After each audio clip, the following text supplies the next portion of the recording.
தன் உயரிய நடிப்பில் 4 திசைகளிலும் பாரதம் உள்ளவரை ஒலிக்கும் இந்த வார்த்தை வல்லவன் வகுத்ததா கர்ணன் படப்பாடல். பணம் இருக்கும் இடத்தில் சந்தோஷம் இருப்பதில்லை, சந்தோஷம் இருக்கும் இடத்தில் பணம் கிடைப்பதில்லை. பணத்தின் பின்னணியில் பரபரக்கும் கதை, முற்றிலும் புதுமுகங்கள். வாழ்த்துக்களோடு படக்குழுவினரை மேடைக்கு அழைக்கிறோம்.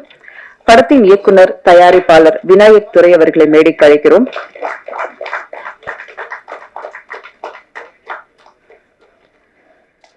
இந்த புதிய முயற்சியை படக்குழுவினரை வாழ்த்த வந்திருக்கும் சிறப்பு விருந்தினர்களை இப்போது மேடைக்கு அழைக்கிறோம். தனஞ்சயன் ஸ்டுடியோ கிரீன் CEO அவர்களை மேடைக்கு அழைக்கிறோம். தயாரிப்பாளர் CV குமார் அவர்களை மேடைக்கு அழைக்கிறோம். தயாரிப்பாளர் தங்கராஜ் அவர்களை மேடைக்கு அழைக்கிறோம்.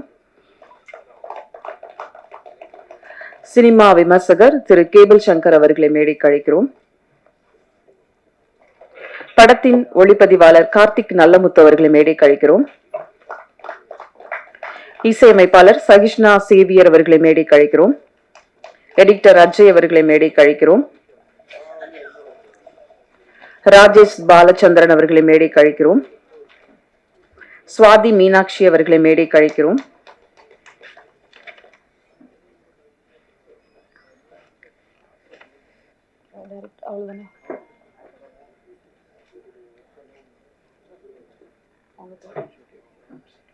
அருள் ஜோதி நடிகர் அவர்களை மேடைக்கு அழைக்கிறோம்.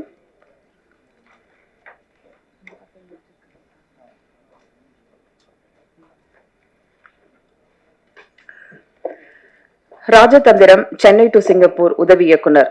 இந்த இயக்குனருடைய முதல் படம். ஒரு இடம் ஒரு படம். இயக்குனர் தந்தையின் சொத்துதான் இந்த படமாகி இருக்கிறது. ஒரு இரவில் நடக்கும் சம்பவம். 5 பேருடைய வாழ்க்கை, பணம் எப்படி மாறுகிறது, எப்படி பணம் மாறியது என்று ஒரு ஹைப்பர் லிங்க் ஸ்டோரியாக இந்த படத்தை எடுத்துள்ள வாழ்வா சாவா என்ற பயணம். ரிஸ்கி டெசிஷன் என்றும் சொல்லலாம். கலையை கனவுகளோடு கைப்பிடித்தவர். நம்பிக்கையில்லா தந்தை முன் இயக்குனராக, தயாரிப்பாளராக இந்த மேடை, இந்த நாள், இந்த நிமிடம் இவருக்காக காத்திருப்பு. மகிழ்வோடு வாழ்த்துக்களோடு அழைக்கிறோம் அறிமுக இயக்குனர் தயாரிப்பாளர் திரு விநாயக் துரை அவர்களை.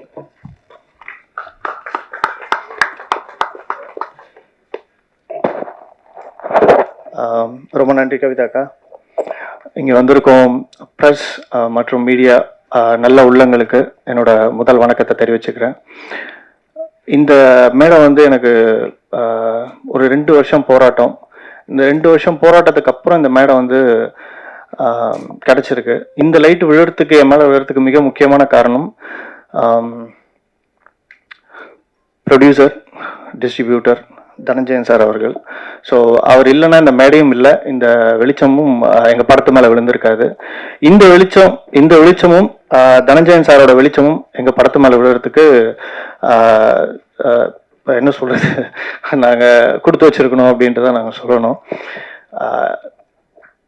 எங்களை மாதிரியான ஒரு சின்ன படங்களுக்கு ஒரு பெரிய வரவேற்பு கிடைக்கிறது அப்படின்றது ப்ரெஸ், மீடியா ஆகிய உங்கள் கையில் தான்.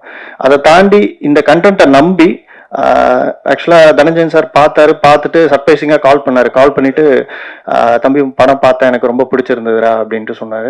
ஸோ அது முதல்ல எனக்கு என்ன டவுட்னா, முதல்ல பேசுறது தனஞ்சயன் சார் தானா இல்லை வேற யாராவது வந்து பேசி இது பண்ணிட்டு இருக்காங்களா? ஏன்னா 2-3 பேர் அந்த மாதிரி வந்து ஃப்ரெண்ட் சைடில் கிண்டல் பண்ணுவாங்க. ஸோ அதுக்கப்புறம் பார்த்தா தனஞ்சயன் சார் தான். அதுக்கப்புறம் ஹாய் தம்பி அப்படின்ட்டு அவரோட டோன்லேயே அப்படியே பேச ஆரம்பிச்சாரு. ஸோ எனக்கு ரொம்ப சந்தோஷம் சார். இன்னைக்கு நீங்கள் எங்கள் பட விழாவுக்கும் சரி, இந்த படம் எங்களை நம்பி உங்களோட பேனரை ஆக்சுவலாக அவர் கொடுத்தாருன்றதை விட அவரோட பேனரை நான் திருடி உள்ள போட்டுக்கிட்டேன்னு கூட நான் சொல்லலாம்.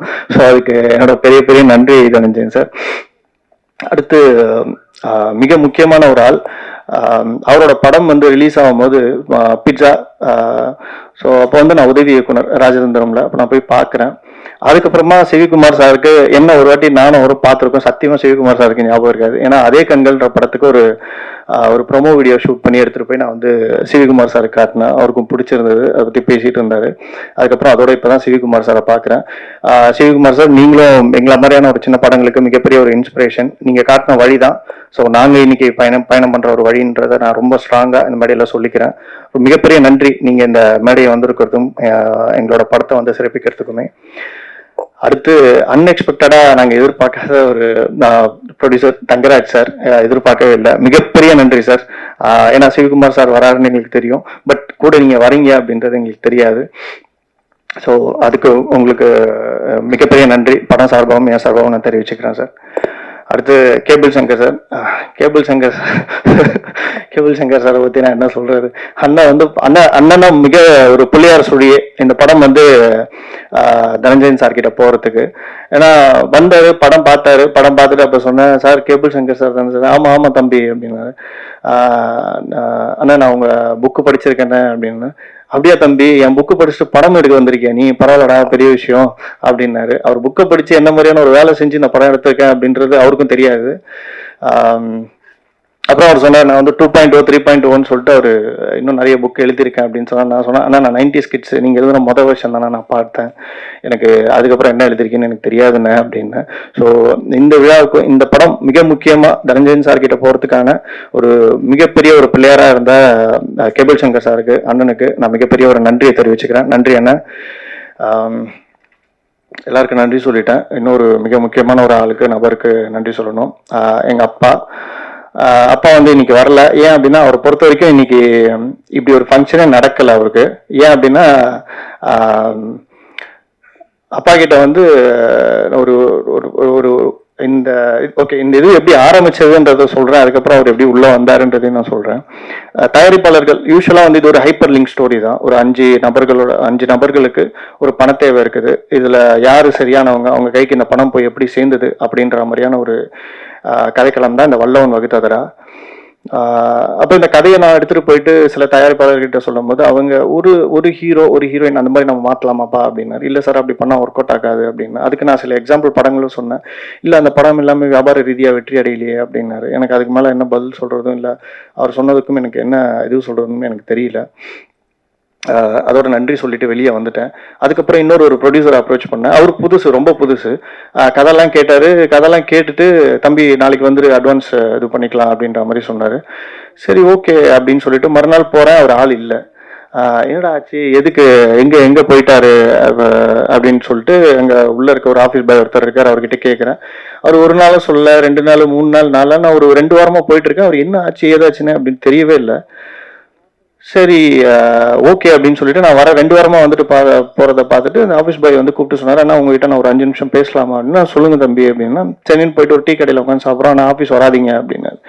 ஏன் வரக்கூடாது, என்னாச்சு சாரு எங்கே போயிட்டாரு அப்படின்னா. ஏன்னா அவர் என் ஃபோன் காலுமே எடுக்கல. ஏன்னா நாளைக்கு வா உனக்கு அட்வான்ஸ் கொடுக்குறேன்னு சொன்ன பர்சன் கால் எடுக்கல. என்னடா ஆச்சு அப்படின்னு சொல்லிட்டு கேட்கும்போது சொன்னார், ஆனால் நீங்கள் வந்தீங்களண்ணா? ஆமாம். வந்து கதை சொல்லிட்டு போனீங்க? ஆமாம். சார் அடுத்த நாள் வர சொன்னார்லண்ணா? ஆமாம். சொல்லிட்டு போனதுக்கப்புறம் சார் உட்காந்து நைட் வந்து உங்களுக்கு செக்கு போடலான்னு சொல்லிட்டு போட்டுக்கிட்டு இருந்தாருன்னா, அப்போ ஜன்னல் வழியாக ஒரு பாம்பு வந்துருச்சு. பாம்பு வந்து பணம் எடுத்துட்டு நின்றுச்சு. அதோட உங்க படத்தோட கதை முடிஞ்சு போச்சுண்ணா அப்படின்னு. டேய் ஏடா சொல்ற, பாம்பு வந்ததுக்கு ஏன்டா இவரு காணாம போயிட்டாரு, போன் இல்லைண்ணா உங்க படத்துக்கு வந்து செக்கு போடலான்னு கையெழுத்து போட்டதுக்கே பாம்பு வந்துருச்சு. உங்க படம் எடுத்தா என்னென்ன வரும்னு அவருக்கே தெரியல. அதனால வந்து அவரு ஊருக்கே போயிருக்காருன்னா, அவர் எப்போ வரேன்னு கூட சொல்லல. முதல்ல வந்து ப்ளூ கிராஸ்ல சொல்லி அந்த பாம்பை பிடிக்க சொல்லிட்டு போயிருக்காரு என்கிட்ட அப்படின்னாரு. ஓகே ரொம்ப சந்தோஷம் அப்படின்னு சொல்லிட்டு அங்கிருந்து வீட்டுக்கு வந்தேன்.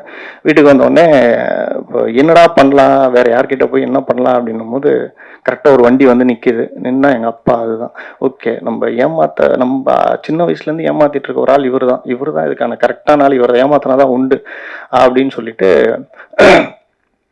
அப்பா கிட்ட சொல்கிறேன். இந்த மாதிரி அப்பா சினிமாவெல்லாம் வந்து கொஞ்சம் ஓரமாக வச்சுட்டு, ஃப்ரெண்டு வந்து ஒரு பிஸ்னஸ் ஆரம்பிக்கிறான்ப்பா, ஒரு சாண்ட்விச் கடை ஆரம்பிக்கிறான், அதில் வந்து இன்வெஸ்ட் பண்ணலான் இருக்கேன், ஒரு சின்னதாக ஒரு தொகை தேவைப்படுது கொடுங்கப்பா அப்படின்னு.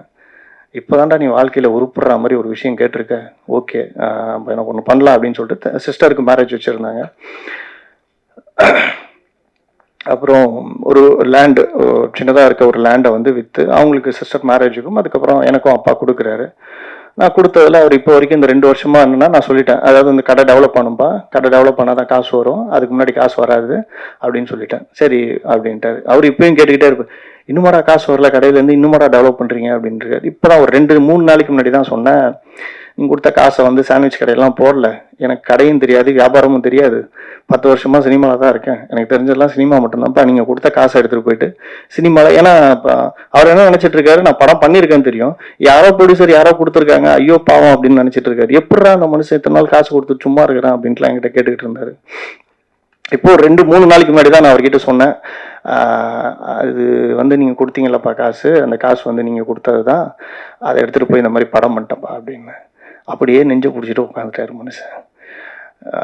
ஏன்னா காலேஜ் கூட அவர் ஏமாற்றி தான் சேர்ந்தேன், படித்தவுடன் 10,000 சம்பளம் அப்படின்ற கதையாக தான் வந்து விஸ்காம் சேர்ந்தேன். அதுக்கப்புறம் தான் அவர் காசெல்லாம் கட்டி முடிச்சதுக்கப்புறம் தான் தெரியும், இந்த படிப்பு படித்தா வந்து சினிமாவுக்கு தான் போக முடியும், ஏசி ரூம் போட்டுக்கிட்டு உட்கார்ற மாதிரியான வேலையெல்லாம் கிடையாது இதில் அப்படின்ட்டு. அதுக்கப்புறம் தனஞ்சயன் சாரை பற்றி சொல்லி தனஞ்சயன் சார் ஃபோட்டோலாம் காட்டி அப்போ நான் வந்து கேட்டேன், அது மாதிரி அப்போ இவர் தான் தனஞ்சயன் சார், ஒரு பெரிய தயாரிப்பாளர், டிஸ்ட்ரிபியூட்டரு, இவர் வந்து என் படத்தை பார்த்து பிடிச்சி எடுத்திருக்காருப்பா அப்படின்ட்டு நான் சொன்னேன். அதுக்கு அவர் சொன்னார், தனஞ்சயன் சார் ஃபோட்டோவை மட்டும் பார்த்துட்டு சொன்னார், டேய் நீ என்ன ஏன் அறிவுக்கு என்ன ஏமாத்திருக்க, ஓகே, இவர் பார்த்தா மனுஷன் படித்த மனுஷனா கண்ணாடி எல்லாம் போட்டுக்கிட்டு நல்ல சேட்டு வீட்டு பையன் மாதிரி இருக்காரு, சாமி சத்தியமா இவரு ஏமாறுறதுக்கு வாய்ப்பே கிடையாது, நீ வந்து வேற எங்கன்னா போய் உன் கதையை சொல்லி வேற யாருன்னா ஏமாத்து அப்படின்ட்டாரு. சரி ஓகே, ஏன்னா தனஞ்சயன் சாரை பார்த்துட்டு அவர் ப்ரொடியூசர்னு சொல்ல, அவர் ஒரு நடிகர் அப்படின்னு தான் அவர் நினைச்சிட்டு இருக்காரு. ஸோ சரி ஓகே, ரொம்ப சரிப்பா, இன்னைக்கு வந்து ப்ரெஸ் மீட் இருக்கு, கஷ்டப்பட்டு எப்படியோ அரேஞ்ச் பண்ணி ஒரு இது பண்ணியிருக்கோம், ஸோ அதனால் வந்துட்டு நீங்கள் வாங்க, நீங்களும் வாங்க, அம்மாவும் வாங்க அப்படின்ட்டு. ஏன்னா அவருக்கு நிலத்தை விற்று கொடுத்த காசு மட்டும் தான் தெரியும், இன்னும் அம்மாவோட நகைலாம் வந்து பேங்க் லாங்கரில் இருக்கிறது தெரியாது, போஸ்ட் ப்ரொடக்ஷனுக்கு காசு இல்லை, அம்மாவோட நகை தான் எடுத்துகிட்டு போயிருக்கோம், இன்னும் அதுவும் தெரியாது. இன்னும் அது தெரிஞ்சுன்னா சுத்தம் வெளியே அனுப்பிச்சிருவாங்க என்ன கன்ஃபார்ம். ஸோ அண்ணா வீடியோ, ஆமாம், இந்த வீடியோ வந்தோடனே தெரியும், கேபிள் சங்கரன் ரூம் பார்த்து கொடுக்கணும் வீடு. ஸோ சொல்லிட்டு வாங்கன்னா அவர் இப்போ வரைக்கும் சத்தியமாக நம்பலை, ஏன்னா இந்த மாதிரி உன் பேச்செல்லாம் ஒருத்தர் கூட உட்காந்து கேட்க மாட்டாங்க, நீ யாரோ பத்திரிகையில் எல்லாம் பெரிய பெரிய ஆட்கள் அவங்களாம் வந்து ஏன்னா உன் பேச்சை கேட்க போகிறாங்க, நானே கேட்க மாட்டேன், அவங்க எப்படா கேட்பாங்கன்னாரு. முதல்ல இந்த வீடியோ வந்தோடனே அவங்ககிட்ட காட்டணும், முதல்ல பாருப்பா நான் பேசுறதையும் நம்பி இத்தனை பேர் உட்காந்து கேட்டுட்டு இருக்காங்கப்பா, மேடையிலையும் வந்து பெரியவங்க உட்காந்துட்டு இருக்காங்கப்பா அப்படின்றத நான் காட்டணும். ஸோ எனக்கு இந்த படத்தை பற்றி இன்னொரு முக்கியமான நபர், அவருக்கு ஒரு நன்றி தெரிவிக்கணும். அங்கே Satish Siva team PRO. So நிறைய இந்த படம் வந்து ஒரு 2 வருட போராட்டம், இந்த 2 வருட போராட்டத்துலையுமே என் கூட வந்து ரொம்ப சப்போர்ட்டிவாகவும் நின்று இருக்காங்க அவங்க.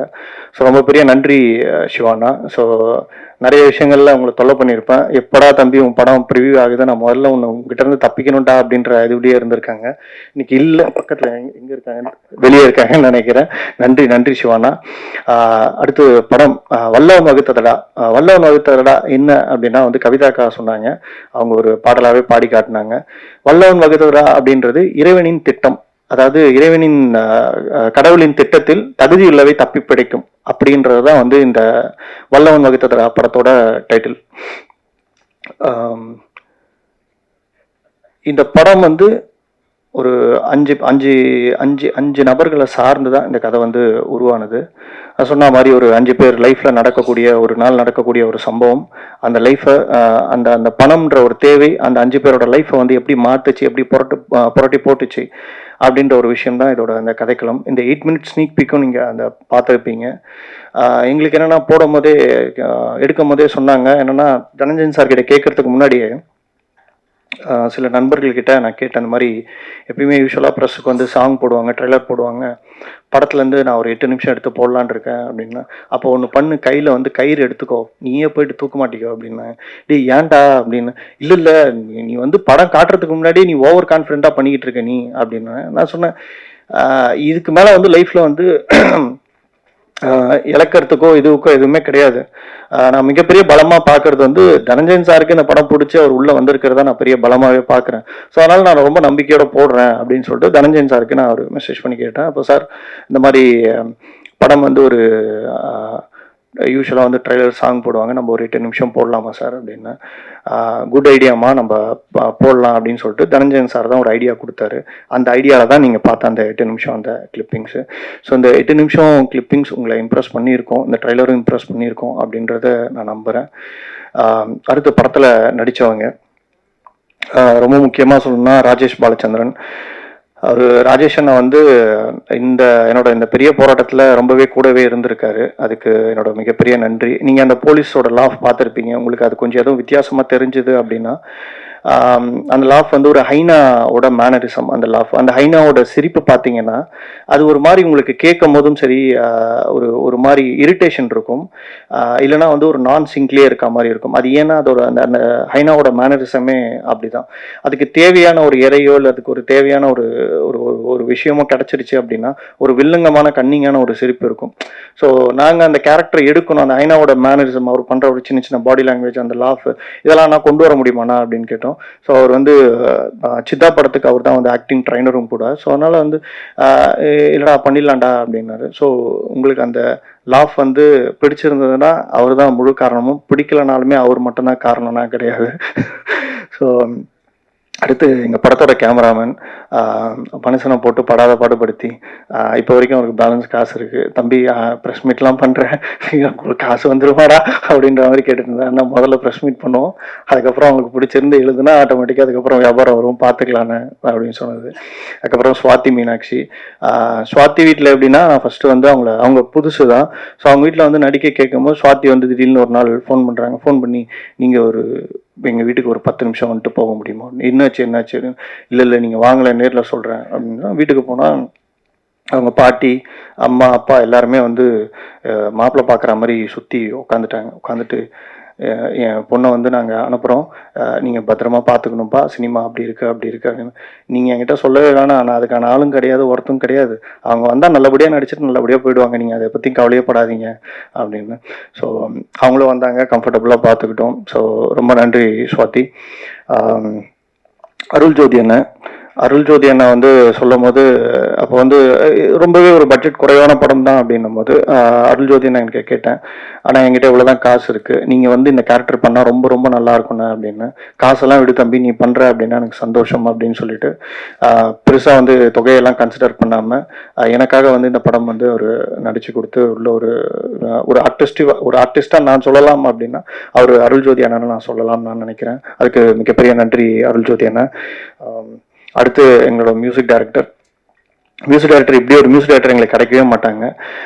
உங்களுக்கு யாராவது படம் பண்ணணும், அடுத்த படம் பண்ணணும்னு இருந்தீங்கன்னா கூட, காசு இல்லைன்னா கூட வாங்க, அவன் வீடோ இல்லை காரோ விற்று கூட வந்து கண்டிப்பாக வந்து மியூசிக் பண்ணி கொடுப்பான்.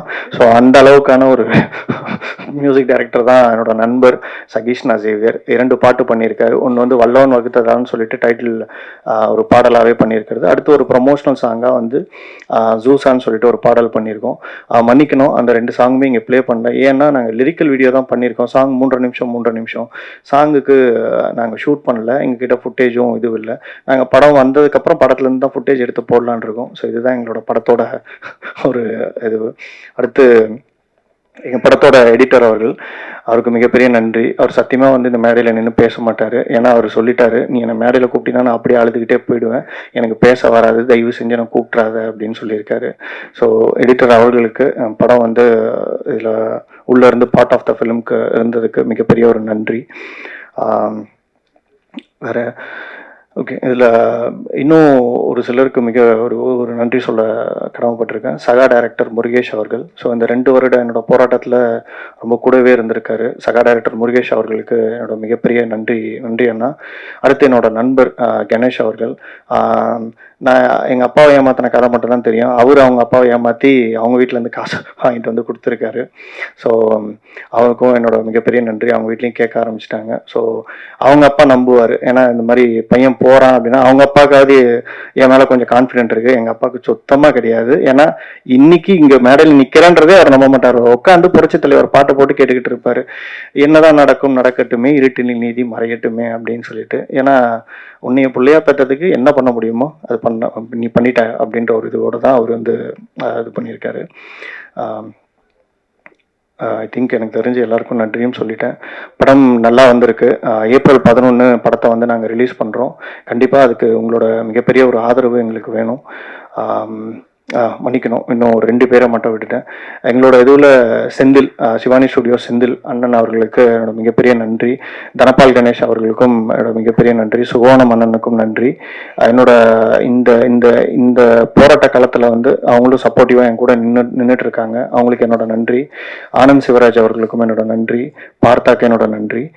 ஸோ படம் ஏப்ரல் 11 ரிலீஸ் ஆகுது. கண்டிப்பாக வந்து நாங்கள் அதுக்கு முன்னாடியே ஒரு ஷோ போடுவோம். அதுக்கான ஒரு முன்னோட்டம் தான் இந்த 8 நிமிஷம் வீடியோ. இந்த 8 நிமிஷம் வீடியோ உங்களை வந்து பிடிச்சிருக்கும். எங்கள் படத்தோட ட்ரெய்லரும் உங்களுக்கு பிடிச்சிருக்கும் நான் நம்புகிறேன். ஸோ மிகப்பெரிய ஒரு நன்றி கூறி உங்ககிட்ட இருந்து இங்கே விடைபெறுகிறேன். நன்றி, வணக்கம். இந்த 2 வருடமா சேர்த்து வச்சிருந்த பேச்செல்லாம் இந்த நேரத்துல பேசிட்டீங்க. வாழ்த்துக்கள் விநாயக். அடுத்து நாம் பேச அழைக்கிறோம். தாமதமாக கிடைக்கும் நீதி அநீதி என்பதை மக்களுக்கு சொன்ன தோழர் வெங்கடேசன் படத்துக்கு பிறகு இசையமைக்கும் படம் இது. வல்லவன் வகுத்ததடா. சின்ன சிரிப்பின் ஓசையை அழகான இசையாக்கி கொடுத்த இசையமைப்பாளர் சகிஷ்ணா சேவியர் அவர்களை பேச அழைக்கிறோம்.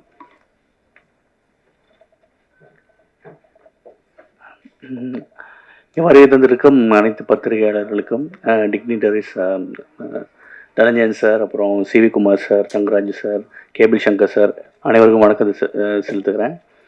ஸோ அவங்களுக்கெல்லாம் என்ன தெரியாது, பட் ஏதோ ஒரு விதத்தில் அவங்களோட ஒர்க்ஸில் நானும் இன்வால்வ் ஆகிருக்கேன். ஒரு 12 years பேக் சிவிகுமார் சார் பண்ண சர்பமில் வந்து நான் வந்து பேக்ரவுண்ட் ஸ்கோர் கீபோர்ட் ப்ரோக்ராமில் ஒர்க் பண்ணியிருக்கேன். ஸோ கேபிள் சங்கர் சார் வந்து சவடாலுங்கிற ஒரு குறுந்திரைப்படம் ரிலீஸ் பண்ணாருன்னு நினைக்கிறேன். ஸோ அதிலையும் ஒர்க் பண்ணியிருக்கேன். ஸோ ஏதோ ஒரு விதத்தில் மறுபடியும் கனெக்ட் ஆகிறதுல மிக்க சந்தோஷம். ஸோ டைரக்டர் சொன்ன மாதிரி ஸ்டார்ட்ல இருந்து எண்டு வரைக்கும் அவருக்கு பலியாடு நான் தான். இன்னும் நல்லா வச்சு செஞ்சுட்டாரு. இப்படி கிட்டத்தட்ட 4 வாட்டி எடிட் பண்ணிட்டாருன்னு நினைக்கிறேன் படத்தை. பட் சாங்குக்கு விஷுவல்ஸ் வரும்னு ஆசைப்பட்டேன். பட் அவர் வந்து ஃபுல்லாக பேக்ரவுண்ட் ஸ்கோர் மட்டும்தான் தேவை அப்படின்னு பண்ணியிருக்காரு. பட் இந்த வாய்ப்புக்கு நான் ரொம்ப நன்றி செலுத்துகிறேன் அவருக்கு. பிகாஸ் எனக்கு அடுத்தடுத்து அவரோட சர்க்கிள் மூலமாக சில வாய்ப்புகள் வர்றதுக்காக விநாயகத்துறை அவர்களுக்கு நான் நன்றியை செலுத்துகிறேன். ஸோ படத்தில் 2 சாங்ஸ் இருக்குது. பட் ரெண்டுமே ஒரு 1.5 minutes அந்த ஒரு ரேஞ்சில் தான் வரும். ஸோ லிரிக் வீடியோ சரிகம லேபிள் இருக்குது. ஸோ நீங்கள் பார்க்கலாம் அதை. ஸோ இந்த வாய்ப்பு தந்ததுக்கு நன்றி. இந்த படம் வெற்றி அடையணும் என்று நான் இறைவனை பிரார்த்திக்கிறேன். தேங்க்யூ. நன்றி. சில படத்தோட ட்ரெய்லர் வரும்போது நம்மளுக்கே தோணும் எப்ப இந்த படத்தை பார்ப்போம் அப்படின்னு. அப்படி ஒரு ட்ரெய்லர் தான் சமீபத்துல வல்லவன் வகுத்ததடா ட்ரெய்லர். 4 பேரை நம்பக்கூடாது அப்படின்னு ஆரம்பிச்சு பணம் காசு கார் என்று பரபரக்கும் கதை. அந்த கதையை நம்மளே சேர்த்து அழைச்சிட்டு போற அவ்வளவு நுணுக்கமான எடிட்டர் அஜய் அவர்களை உங்கள் முன் பேச அழைக்கிறோம். வந்திருக்க ப்ரெஸ் மீடியா பீப்புள் எல்லாருக்கும் ரொம்ப நன்றி. Dhananjayan sir, CV Kumar sir, thank you sir எங்கள் படத்தை எடுத்து இவ்வளோ பெரிய படமாக ஆக்குனதுக்கு. இது ஒரு நல்ல ஒரு ஹைப்பர் லிங்க் ஸ்டோரி. பார்த்துட்டு உங்கள் கருத்துக்களை சொல்லுங்கள். தேங்க்யூ. நன்றி. அடுத்து நாம் பேச அழைக்கிறோம். நார்த் சென்னை, சவுத் சென்னை என்று தெருக்கள், வீதிகள், வங்கி என்று ஓட்டமான கதைக்களம். படத்துக்கு யதார்த்தமான ஒளிப்பதிவு கொடுத்த ஒளிப்பதிவாளர் கார்த்திக் நல்லமுத்து அவர்களை பேச அழைக்கிறோம். அனைவருக்கும் வணக்கம். முதல்ல இங்கே வந்தவங்க எல்லாத்துக்கும் ரொம்ப பெரிய நன்றி. அப்புறம் கார்த்தி விநாயக் துறை சொன்னாப்புல அவங்க அப்பாவை ஏமாத்திட்டு படம் பண்ணோம்னு. அவங்க அப்பாவை மட்டும் இல்லை, எங்கள் என்டையர் டீமையும் சேர்த்து ஏமாத்திருக்காப்புல.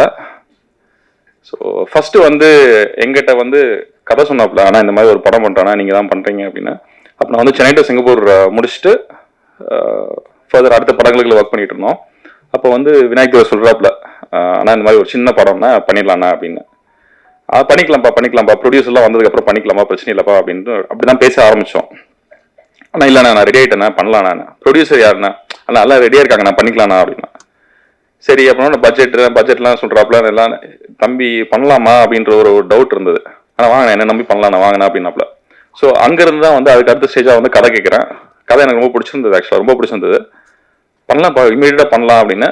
ஸோ அதுக்கு முன்னாடி வந்து ரொம்ப முக்கியமான ஒரு பாயிண்ட் ஆக்சுவலாக அது சொல்லலை கார்த்தி. ஃபர்ஸ்ட் என்னன்னா, இந்த படத்தோட பெரிய பெரிய ப்ளஸ் என்னன்னா மேக்கிங் எங்களுக்கு ஒன்றுமே கிடையாது. ஆக்சுவலாக மேக்கிங்கில் விட அதுக்கு முன்னாடி நாங்கள் ஒர்க் பண்ணோம்ல, இந்த பேக்ரவுண்டில் ஒர்க் பண்ணுவோம்ல, ப்ரீ ப்ரொடக்ஷனில், அது வந்து உண்மையாலுமே ரொம்ப பயங்கர ஹெல்ப்ஃபுல்லாக இருந்தது. என்னன்னா எல்லா ஆர்டிஸ்டும் வந்திருந்தாங்க, யாருமே இல்லை. படத்தில் இருக்கங்க எத்தனை பேருமே உள்ளார இருந்து ஒரு ஹால் ஒன்று ஹையர் பண்ணி கிட்டத்தட்ட ஒரு 12 to 15 days ஒரு 15 நாள் வந்து காலையில இருந்து ஈவினிங் வரைக்கும் உட்காந்து எல்லாரும் டைலாக் மனப்பாடம் பண்ணிட்டாங்க. ஸோ எவ்ரி ஒன் அந்த ப்ரீ ப்ரொடக்ஷன்ல வந்து எல்லாருமே ரொம்ப நல்லா இருந்தாங்க. எனக்கு ஈஸியா இருந்தது, மேக்கிங் ரொம்ப ரொம்ப ஈஸியா இருந்தது. ஸோ அதுக்கப்புறம் ஒரு கான்ஃபிடென்ட் வந்துச்சு, எப்போ ஷூட்டிங் போகலாம் அப்படின்னே. நான் ஒரு 10 days வெயிட் பண்ணுங்கன்னா அதுக்கு படம் ரெடி ஆயிடுச்சு. டக்குன்னு ஆரம்பிச்சோம். ஒரே ஸ்கெடியூல் தான். நானும் நிறைய படங்கள்ல ஒர்க் பண்ணியிருக்கேன், பெரிய படங்கள் சரி, சரி நிறைய ஸ்ட்ரகிள்ஸ் இருக்கும். ஆனா இன்னைக்கு பணம் இல்லை, அந்த இது இல்லை. எனக்கு தெரிஞ்ச ஆரம்பிச்சதுல இருந்து முடிகிற வரைக்கும் எந்த விதமான ஒரு ஸ்மால் பணம்னால எங்களுக்கு எந்த இஷ்யூஸும் வரல. ஸோ அதுக்காக உண்மையாலுமே ரொம்ப அப்ரிஷியேட் விநாயக் துரை. அதுக்கப்புறம் ஒவ்வொருத்தரா வந்து உள்ளார ஆட் ஆயிட்டு இருக்காங்க. என்னன்னு பார்த்தா எல்லாமே ஃப்ரெண்ட்ஸ் சர்க்கிள்ஸ் தான். ஸோ ஆப்வியஸா வந்து இண்டிபெண்டன்ட் ஃபிலிம் மேக்கிங் வந்து ஃப்ரெண்ட்ஸ் சர்க்கிள்ஸ் தான் ஃபர்ஸ்ட் கை கொடுக்குறது. ஸோ எனக்கு தெரிஞ்சு யாரும் கார்த்திகிட்ட யாரும் நாங்கள் சம்பளம் பேசல, அதான் உண்மை. நாங்கள் யாரும் பேசக்கூடிய நிலைமையிலும் இல்லை. ஸோ அதுக்கப்புறம் வந்து நாங்கள் ஷூட் பண்ண ஆரம்பித்தோம். ரொம்ப நல்லா வந்துட்டு இருந்தது.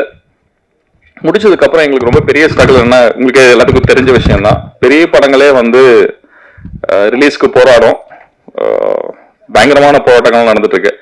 ஸோ இப்படி பண்ணிட்டு என்ன காத்தி நடந்துட்டு இருக்கு அப்படின்னு என்ன வினைக்கு நடந்துட்டு இருக்குன்னு ஒவ்வொருத்தட்ட கேட்கிறப்போ என்ன நடக்கும்னா, ஆனால் அங்கே போட்டு காமிச்சிருக்கோண்ணா அவங்க நல்லா இருக்குன்னு இருக்காங்க, இவங்க நல்லா இருக்குன்னு இருக்காங்க, இவங்க நல்லா இருக்காங்கன்னா ஓடிடிக்கு ட்ரை பண்ணலாம் இப்படின்னு ஒவ்வொன்றா போயிட்டு இருக்கப்போ திடீர்னு வந்து ஒரு பிரேக்கிங் நியூஸ் ஒன்று கொடுத்தாப்புல Karthi.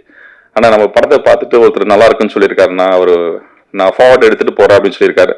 So Dhananjayan sir, thank you for that. So அங்கிருந்து எங்களுக்கு இன்னொரு ஒரு சின்ன ஒரு ஸ்பார்க் கிடைச்சிருக்கு. கண்டிப்பா இந்த படம் வந்து ஒரு நல்ல டாக் கிரியேட் பண்ணுன்ற ஒரு நம்பிக்கை இருக்கு. ஸோ அவரு சொன்ன வார்த்தைகளும் சரி, அவர் ஃபர்ஸ்டா ஒரு ஆடியன்ஸா எங்களுக்கு படத்தை பார்த்துட்டு ரொம்ப அப்ரிஷியேட் பண்ணியிருக்காரு. ஸோ அதுக்கு வந்து அங்கிருந்து எங்களுக்கு ஒரு பெரிய நம்பிக்கை ஒன்று வந்து கிரியேட் ஆயிருக்கு. ஸோ கண்டிப்பா இந்த படம் வந்து ஹிட் ஆகும் எங்களுக்கு நம்பிக்கை இருக்கு. கண்டிப்பா போட்ட காசை எடுத்து கார்த்தி வந்து அவங்க அப்பா பாக்கெட்ல வச்சுட்டு நான் நம்புறேன். Thank you so much. நன்றி. அடுத்து நான் பேச அழைக்கிறோம் அன்பேவா. இவரை அணைத்துக் கொண்ட இல்லத்தரசிகள், கார்மேக மழையாக கண்கள் நனையும் பணியாக அற்புத நடிப்பை வழங்கிய சுவாதிக் மீனாட்சி அவர்களை இப்போது பேச அழைக்கிறோம்.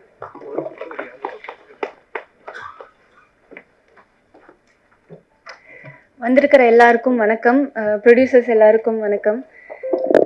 First I would like to introduce my myself பேர் சுவாதி. ஆக்டிங் வந்து ஸ்கூல் படிக்கும்போதே அதில் ஒரு இன்ட்ரெஸ்ட் இருந்துச்சு.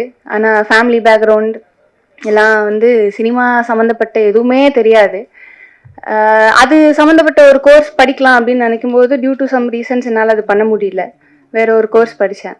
பட் இது எப்படியாவது நமக்கு இருக்கிற பேஷனுக்கு இந்த டேலண்ட் இருக்கா, அது வருமா அப்படின்றதெல்லாம் தெரியாது. பட் ட்ரை பண்ணணும் அப்படின்ற ஒரு இன்ட்ரெஸ்ட் மட்டும்.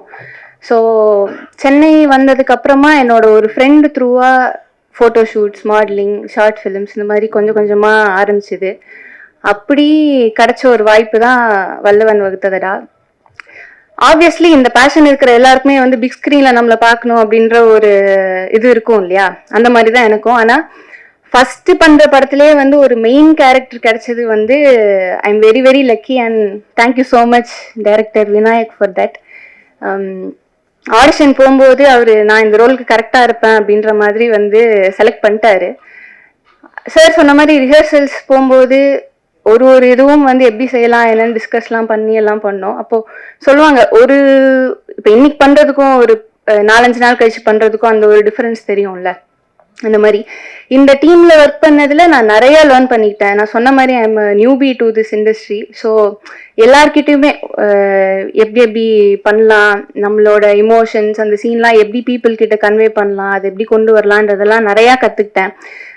ராஜேஷ் சார் வந்து ஆக்டிங் கோச், உங்களுக்குலாம் தெரியும்னு நினைக்கிறேன். அவர் நிறைய இன்புட்ஸ் கொடுத்தாரு, எப்படி செய்யணும் என்னன்ற மாதிரிலாம்.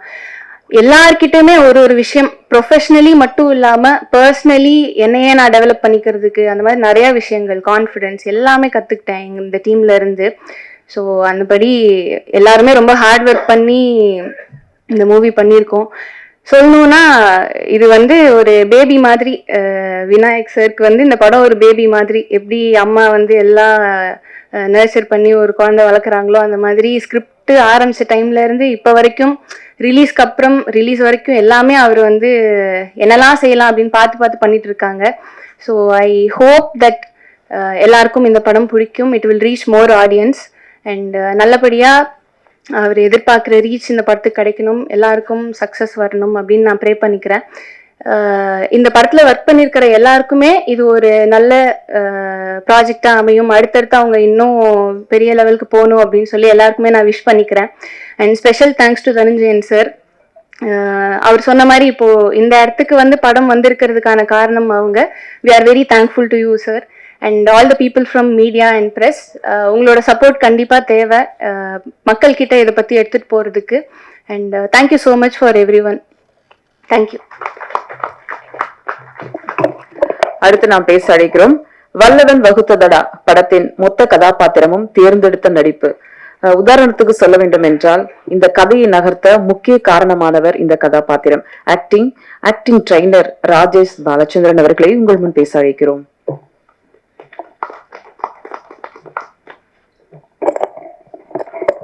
எல்லாருக்கும் வணக்கம். இங்கே மேடையில் இருக்க எல்லாருக்குமே பெரிய நன்றி சொல்லிக்கிறோம். ஏன்னா இந்த ஓடிடி இதெல்லாம் வந்ததுக்கு அப்புறமா முன்னால் வந்து ஒரு படம் வந்து அது ஒரு வேவ்ஸ் ஆகி ரியாக்ட் பண்ணுறதுக்கு டைம் இருந்துச்சு. இப்போ அப்படி கிடையாது. வெள்ளிக்கிழமையே ஒரு 3 ஓடிடியில் 3 படம் வரும், அடுத்து சனிக்கிழமை இன்னொரு 3 ஓடிடியில் 3 வந்துடும். அதனால ரிவைவ் ஆகிறதுக்கு டைமே இருக்க மாட்டேங்குது. இப்போ அதையும் மீறி இவ்வளோ பேர் வந்து உட்காந்துருக்கீங்க, இவங்களும் வந்து அவங்களோட நேரத்தை எங்களுக்காக செலவு பண்ணுறாங்க. அதுக்கு முதல்ல நான் நன்றி சொல்லிக்கிறேன். வல்லவன் வகுத்ததடா நான் ஒரு 7-8 படம் பண்ணிட்டேன். நான் மெயின் லீடாக பண்ணியிருக்கேன், கேரக்டர் ஆர்டிஸ்டாகவும் பண்ணியிருக்கேன், அது போக ஒரு 10 படத்துக்கு நான் ஆக்டிங் கோச்சாகவும் பண்ணியிருப்பேன். ஆனால் இந்த மாதிரி இண்டிபெண்ட் படங்கள் பண்ணுறப்ப தான் ஒரு ஆக்டராக நம்ம வந்து நிறைய எக்ஸ்ப்ளோர் பண்ண முடியும். இதில் வந்து நான் வந்து ஒரு அனிமல் எனர்ஜி ஒர்க் பண்ண இந்தியன் ரோலையும் நான் ஒரு அனிமல் எனர்ஜி தான் ஒர்க் பண்ணிட்டு இருக்கேன். அதில் நான் வேற ஒர்க் போயிட்டு இருக்கு. ஆனால் இதில் ஒரு அனிமல் எனர்ஜி நான் வந்து ஆக்டிங் பண்ணுறேன் அப்படின்னு விநாயகிட்ட கேட்குறப்ப அதை வந்து ஆர்வமாக ஒத்துக்கிட்டேன். ஏன்னா சென்னை டு சிங்கப்பூரில் நான் பண்ணுறப்ப வந்து அசோசியேட்டாக ஒர்க் பண்ணுறப்ப நான் ஷார்ட்டுக்கு வந்தாலே பவர் ஆரம்பிச்சிருவாங்க. ஏன்னா நான் இஷ்டத்துக்கு நிறைய எக்ஸ்ட்ரா பேசிக்கிட்டே இருப்பேன். அந்த கேரக்டராக மாறி எதுவும் நடக்கும். டேரக்டர் சூப்பர்ன்ற தப்பு பண்ணுவேன், தப்பு பண்ணிட்டு நிப்பாட்டு அப்படியே கேரக்டராகவே பேசுவேன், இது நல்லா இருக்கு, இது அப்படியே ரிப்பீட் பண்ணி அடுத்த ஷார்ட்ல அப்படின்வாங்க. இவங்க எதுக்கு டைலாக் எழுதணும். ஐயோ இந்த ஆள் பாட்டுக்கு ஒவ்வொரு ஷார்ட்லையும் ஒவ்வொன்று பேசிட்டு போகிறான். படத்தோட டியூரேஷனே கூடிருச்சு. ஸோ அந்த படத்தில் எனக்கு பயங்கரமான ஒரு சுதந்திரம், ஒரு ஃப்ரீடம் இருக்கு. ஒரு ஆக்டருக்கு, ட்ரெயின்ட் ஆக்டர், நாடகங்கள்லாம் ட்ரைனிங் ஆகிட்டு வரவங்களுக்கு எப்பவுமே எக்ஸ்ப்ளோர் பண்ணுறதுக்கு அப்படி ஒரு ஸ்பேஸ் கொடுத்தா ரொம்ப நல்லாயிருக்கும். ஸோ அந்த மாதிரி எனக்கு வல்லவன் வகுத்ததால ஒரு நல்ல நீதிமணின்னு ஒரு நல்ல பாத்திரம் அது. நான் ரொம்ப என்ஜாய் பண்ணி ஜாலியாக பண்ணோம். அதில் நிறைய அனிமல் எனர்ஜி, அனிமலோட ஒரு எலிமெண்ட்டு, அப்புறம் இந்த கெட்டப்லேருந்து எல்லாமே நானும் விநாயக்கும் சேர்ந்து டிஸ்கஸ் பண்ணி ஒர்க் பண்ணோம். படம் பாருங்க, படம் பார்த்து பிடிச்சிருந்தா இந்த மாதிரி படங்கள் எல்லாரும் சொல்றதுதான் உங்களுக்கு தினமும் ஒரு நாளைக்கு 4 படம் பார்த்துட்டு இருப்பீங்க. ஆனாலும் நாங்கள் சொல்றது எங்க கடமை. இந்த படம் பாருங்க, படம் பிடிச்சிருந்தா இதை பத்தி கொஞ்சம் நல்லா எழுதுங்க. ஏன்னா அந்த முதல் 3 நாட்கள்ங்கிறது எல்லா படங்களுக்கும் வந்து ரொம்ப ரொம்ப கடினமான ஏரியா. இந்த முதல் 3 நாளை கரெக்டா கடந்துட்டோம்னா அதுக்கப்புறம் நடக்கிறதுங்கிறது எல்லாமே வந்து மக்கள் கையில தான் இருக்கு. அதனால அந்த முதல் 3 நாளுக்கு புஷ் பண்ண வேண்டியது உங்களோட வேலைகள் தான் முக்கியமான வேலையா இருக்குன்னு நான் நம்புறோம். அதனால படத்தை பார்த்துட்டு உங்களுக்கு என்ன தோணுதோ சரியா எழுதிருங்க. நன்றி நன்றி நன்றி சார். அடுத்து நாம் பேச அழைக்கிறோம் பல படங்களில் இவரை பார்த்த முகம். வல்லவன் வகுத்ததடா படத்தில் பணம் என்ற 3 எழுத்தை நோக்கி ஓடிய பயணம் படத்தில் கதை நாயகின் தந்தையாக நடித்த அருள் ஜோதி அவர்களை சில வார்த்தைகள் பேச அழைக்கிறோம்.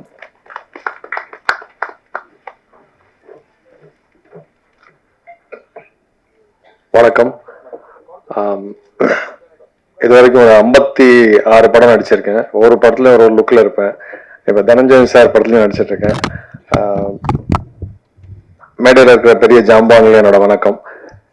இந்த படத்துல நான் அந்த ஹீரோயினோட அப்பாவை பண்ணும்போது இதே லுக்ல வந்து ஒரு பயங்கர நோட்டோரியஸ் நெகட்டிவ் ஷேட் ஒன்று பண்ணியிருக்கேன். அது முடிச்ச கையோட தம்பி கூப்பிட்டாரு கார்த்தி வந்து பண்ணேன். இது என்னோட கரியர்ல இது முக்கியமான படமா இருக்கும், முக்கியமான ப்ரொஃபைலா இருக்கும். ரொம்ப ரொம்ப நல்லவரா பண்ணியிருக்கேன். தம்பி பார்க்கறதுக்கு ரொம்ப சாஃப்டா இருப்பாப்புல. ஆனா வந்து இதுல வந்து ஒரு அழுவுற சீன்ல நான் வேற லெவல்லாம் அழுது பயங்கரமா ரொம்ப நிறைய சூப்பராலாம் பண்ணேன். தம்பி இல்லை நான் இன்னும் கொஞ்சம் எப்படின்னு ஃபர்ஸ்ட்ல பார்த்தா 30 செகண்ட் டேக் தான் ஓகே ஆச்சு. திடீர்னு ஒரு தம்பி சொன்னாங்க 32 ஆயிடுச்சுன்னு. அவர் சொன்னது ஒன்றும் இல்லை, அதை செக்கப் பார்த்துட்டு கண்ணில் இருந்து தண்ணி ஒரு சொட்டு அப்படியே வரணும், நீ ஒன்றும் சுருக்க தேவையில்ல, ஒன்றும் சிம்பிளா லைக் இன்னும் dear has to come down. என்ன வேணுமோ அதை கரெக்டாக கேட்டு வாங்கி he won't leave, he won't compromise. படம் நிச்சயமா ரொம்ப நல்லா இருக்கும். ரொம்ப எமோஷனல் கனெக்ட் இருக்கும். எனக்கு இவ்வளவு பெரிய வாய்ப்பு கொடுத்ததுக்கு கார்த்தி தம்பிக்கு ரொம்ப நன்றி. சிவிகுமார் சார், உங்க ஆஃபீஸ் நிறைய முறை வந்திருக்கேன், உங்களை பார்த்துருக்கேன், உங்களுக்கு என்ன ஞாபகம் இருக்காது. கேபிள் சங்கர் சார், எங்க போனாலுமே யாராவது ஒரு படம் ரிலீஸ், ஏதாவது பசங்க கதை தேடுறாங்க போறாங்கன்னா எனக்கு வந்து ஒரு அம்புக்குறி காமிச்சு அங்க போய் பாரு அப்படின்ட்டுவேன். சார், உங்க எங்கேயோ சொல்லணும்னு நினைச்சேன். நீங்க சினிமாக்கு அப்கமிங் பசங்களுக்குலாம் நீங்க எவ்வளவு பண்றீங்க, எனக்கு தெரிஞ்சு நானே ஒரு 15 பேர்கிட்ட அனுப்பியிருப்பேன். உங்க சேவைக்கு ரொம்ப நன்றி சார். படத்தை நிச்சயமா தியேட்டர்ல வரும்போது நிறைய நீங்க ப்ரமோட் பண்ணணும், ரொம்ப நல்லா இருக்கும், அதுக்கான ஒர்த் இருக்குது. Thank you so much. Thanks for the opportunity. நன்றி சார். அடுத்து நாம் பேச அழைக்கிறோம். ஆசைகள் அடுத்து பேராசைகள், இருப்பவனும் இல்லாதவனும் நிம்மதியை தேடி ஓடும் பணம். பணம் பின்னணியில் பல படங்கள் வந்தாலும் வல்லவன் வகுத்ததடா படம் மக்கள் மனதில் நிச்சயம் நிற்கும் என்ற நம்பிக்கையோடு இங்கு வாழ்த்த வந்திருக்கும் படைப்பாளி திரு கேபிள் சங்கர் அவர்களை பேச அழைக்கிறோம்.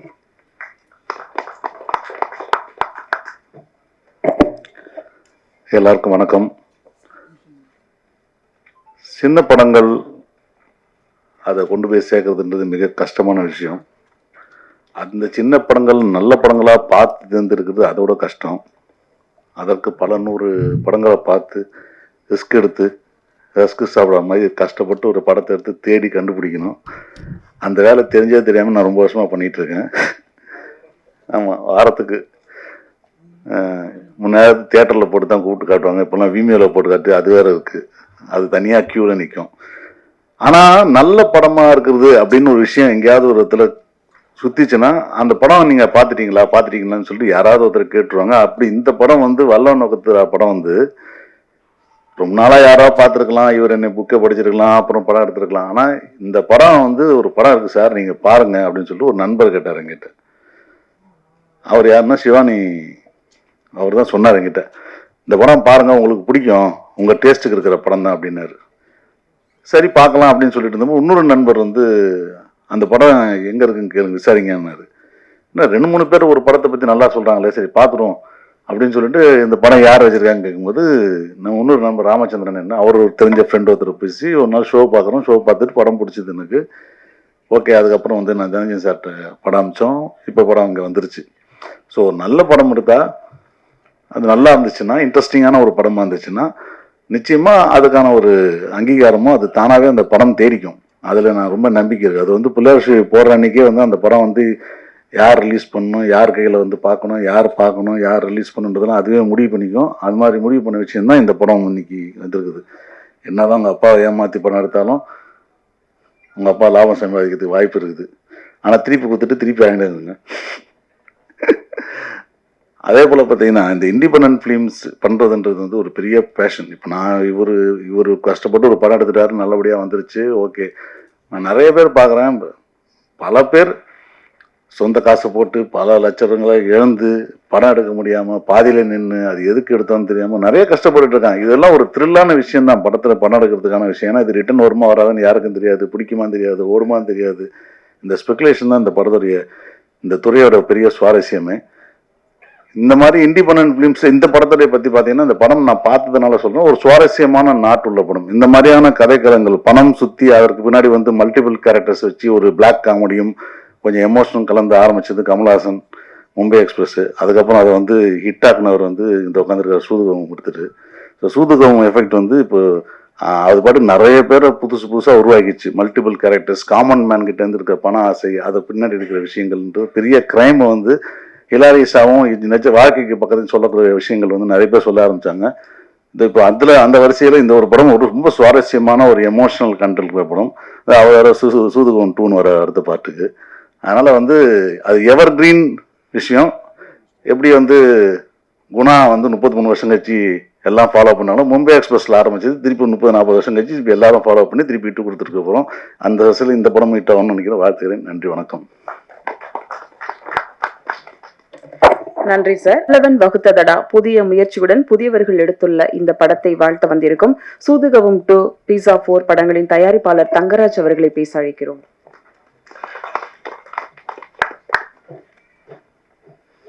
பிரஸ் மற்றும் மீடியா நண்பர்கள் அனைவருக்கும் வணக்கம்.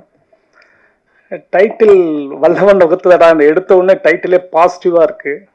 இந்த டைட்டில் வந்து வல்லவன் வகுத்த எந்த விஷயமும் தோத்து போகாது. அதனால அப்பாவை ஏமாத்தி படம் பண்ண வந்தான்னு சொல்லி சொல்றாரு. ஆனா அந்த படம் கண்டிப்பா நம்மளை வந்து ஏமாத்தாது. இந்த படம் கண்டிப்பா ஒரு பெரிய சக்சஸ் வரும்னு நினைக்கிறேன். அதுக்கு இந்த காஸ்ட் அண்ட் க்ரூ அத்தனை பேருக்கும் ரொம்ப நன்றி, வாழ்த்துக்கள். நாம் பேச அழைக்கிறோம். அட்டகத்தி, பீசா, சூதுகவும், தெகுடி, முண்டாசுப்பட்டி, நேற்று என்று நாளை, இறுதி சுற்று என்று அத்தனை அறிமுக இயக்குநர்களுக்கும் ஆலமரமாய் நின்று அடையாளம் தந்தவர், குறும்படக்காரர்களுக்கு பெரும் படம் தந்து பெருமைப்படுத்தியவர், கோடிகளில் சம்பளம் உயர கோடம்பாக்கத்தின் ராசிக்காரர் இவர். பல மொழிகளிலும் இவர் படைப்புகள் மொழிமாற்றம் செய்யப்பட்டு வெற்றி பெற்றன. சினிமாவில் கிடைத்ததை சினிமாவில் விட்டவர், மீண்டும் சினிமாவை தொட்டவர். திருக்குமரன் என்டர்டைன்மெண்ட் சிவிகுமார் அவர்களை இப்போது பேச அழைக்கிறோம்.